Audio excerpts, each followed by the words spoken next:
Pese a que estaba previsto que el texto de la reforma pensional fuera radicado en el Congreso este jueves 16 de marzo, el Ministerio de Trabajo, empresarios, gremios y centrales que discuten la iniciativa anunciaron una decisión. La decisión que tenemos es que necesitamos un poco más de tiempo y por lo tanto esta comisión en pleno y de manera unánime hemos acordado que la radicación del proyecto de ley sobre pensiones será radicado el próximo 22 de marzo. Este martes se dio a conocer el borrador de la iniciativa que inicialmente no modificaría la edad de pensión ni las semanas a cotizar y que tiene 4 pilares.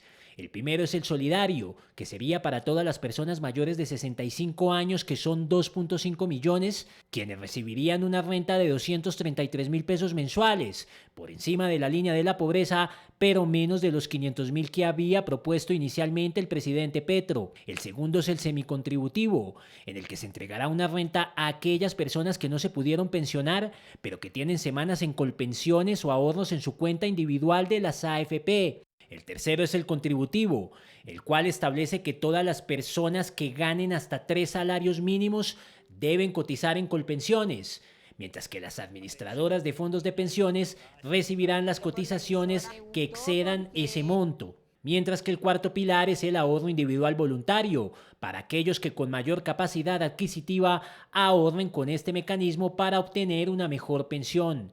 Desde el Congreso denunciaron algunos micos en la iniciativa. Para poderse pensionar con la pensión mínima, que es de un salario mínimo, hoy ellos tienen que cotizar 1.150 semanas, cerca de 22 años. Y ahora, con la reforma del presidente Petro, básicamente van a tener que subir esas semanas de cotización a 1.300, a 25 años para obtener la misma pensión. En el texto conocido de reforma pensional aparecen otras facultades extraordinarias para Petro Gustavo. Esto se suma a las 22 que ya solicitó en otros proyectos de ley. Le estorba al Congreso. Dentro de la reforma también se aprobó una propuesta de la ministra de Trabajo, Gloria Inés Ramírez, de reconocer hasta 150 semanas de cotización a las mujeres por la crianza de máximo 3 hijos.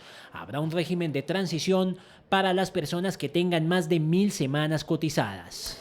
Un martes lleno de noticias sobre el tema de las pensiones. Por una parte, conocimiento que tuvo la opinión pública del borrador de la reforma pensional. Borrador apenas se radicará la próxima semana, según vieron ustedes en la nota, y allí vendrá un debate en el Congreso que no va a ser nada fácil para juzgar por los parámetros que están en discusión. Pero hay 3 cosas que vale la pena destacar rápidamente de este borrador de reforma pensional que no se habían contemplado de manera tan explícita previamente en la discusión de este tema. La primera, lo decía Alex en la nota, se reduce el monto de la mesada que se ha prometido a los adultos mayores en Colombia que no tienen una pensión, que son más o menos 2,5 millones de colombianos. Desde la campaña presidencial, el entonces candidato Gustavo Petro había hablado de medio salario mínimo. Esa suma, después de hacer sumas y restas, después de ver la sostenibilidad fiscal de la propuesta, se ha reducido a menos de la mitad, 223.000 pesos en este caso. No 500.000 como era el año pasado, sino 223.000 pesos en este caso.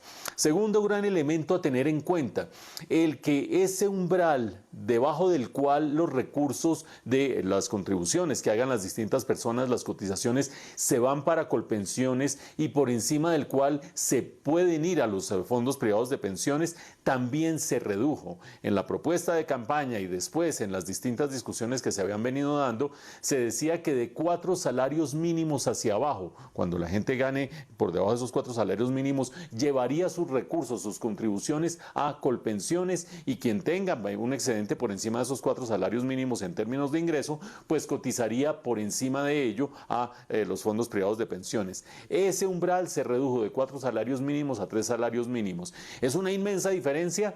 Dicen los que saben, que hacen sumas y restas, que eso significaría no sacarle el 91% de los recursos a los fondos privados de pensiones, sino el 85%. Para algunos la diferencia es significativa, para otros la diferencia no es mucha.